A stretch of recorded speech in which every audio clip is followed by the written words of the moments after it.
So right now it's low tide, which means the water has retreated back and it has left all of this habitat for us to explore. Ooh. So these, oh, they're all over the ground. Oh yeah, what are these things? Okay. So these are anemones.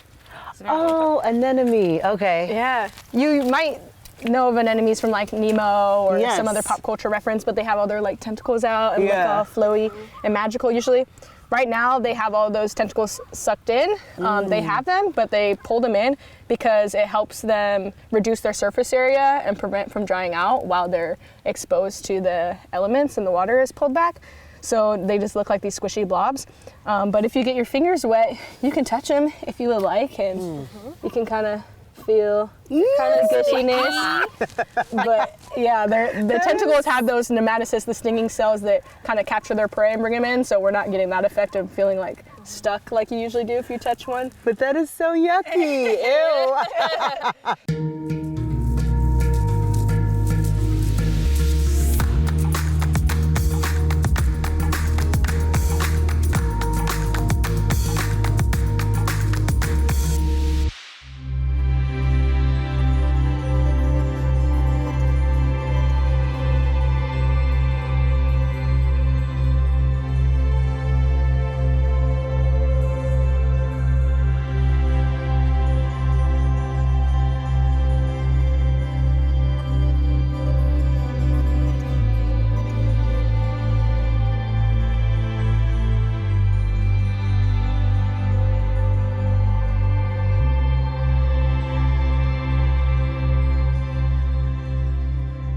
If you could do anything in the world, what would you do?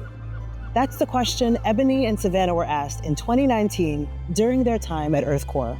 They were both pleasantly surprised to learn that they shared an interest in working with BIPOC youth, introducing them to the maritime industry. Both under 30 years old, they co-founded Sea Potential. Today, I'm here at Seahurst Park to go tide pooling with them and learn a little bit more about their organization. Growing up, did I expect this to be what I would do with my life? Absolutely not. Yeah. I grew up in the country in South Carolina. Not a lot of water, really, as far as just a little creek that was by my house, and I spent a lot of time at. But always outdoors with my family, with my dogs, my rabbits. We picked up little snapping turtles along the way. I grew up with a lot of animals in my family. Animals ranging from hermit crabs to peacocks is what I was growing up alongside. Peacocks, where did you grow up? Well, I grew up in California.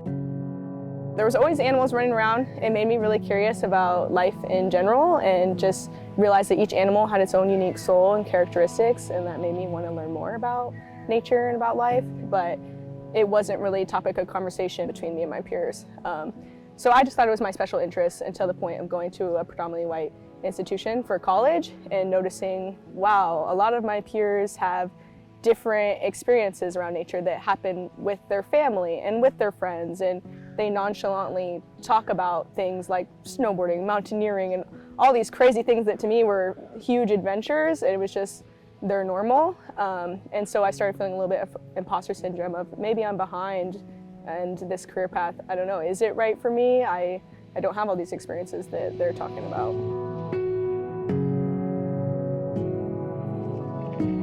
For me, I thought I would be a marine biologist, and that was really when I got into middle school that I heard about it, but I knew just from growing up outside that I want to do something in the environment.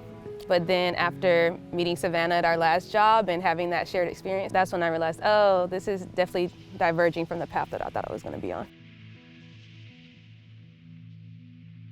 What is the mission, or what is Sea Potential? It's about helping BIPOC folks foster heart-based connections to water. And so that looks like addressing some of the individual and generational trauma that exists around water, but also talking about the culture of thriving and resiliency and joy around water, and incorporating healing tools for those relationships with water, and also doing some maritime career exploration.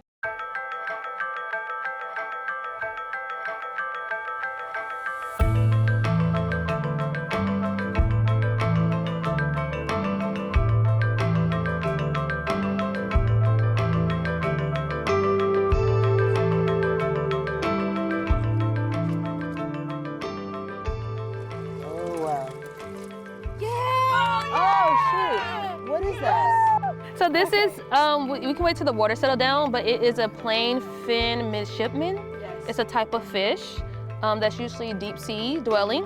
Usually like 1,000 feet down is where they usually live, yeah. So what is it doing here? Yeah, so it comes up to have the babies. And then usually who's protecting the nest, I don't know if nest is the right term, but the nest is the male plain fin midshipman. So the male and female will meet up here and basically, you know, lay these eggs. And when they hatch, the male will leave and go back down to the deep sea. But they come up to the intertidal to lay them. And they're really cool fish. They make like a buzzing sound. Mm-hmm. They have small teeth, so you don't want to just grab them. Usually we have a clear bucket. We could pick it up and show people. But yeah, you don't want to grab them because they could bite. and they have bioluminescence on their body too, which is really neat. Wish we had a clear bucket. Savannah's the one who will put her hand in there and have a field day. They just go in there, you know, fast. Well, I'm gonna feel where it is. So it's something. Yeah, it's part of it. I think it's its tail. But I just don't want to get bit. It's so hard to tell when you can't see. Oh, it's without her bucket or my gloves. Oh, oh my gosh, that thing is huge. What? Where is it? There it is. Oh my gosh. Yeah, there you go. That is bananas. Yeah, you see its teeth? Yes, I've definitely seen this before. Oh my gosh, you are so nasty. So they have these bioluminescence dots along their body. And he's like, can you put my rock back? Thank you. Wow. And we absolutely will. So slowly so we don't crush it. It will adjust and move where it needs to go. We just have to do our job of putting it slow. Okay. And that there we go. Is the plain fin midship. Wow. Wow, wow, wow, wow. I wasn't ready.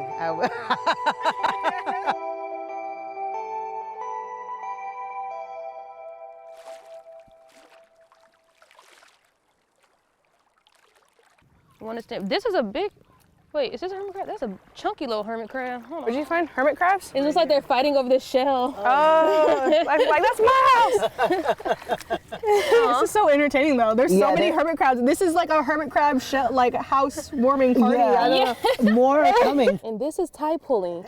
This is tidepooling. We're experiencing a whole different person's life.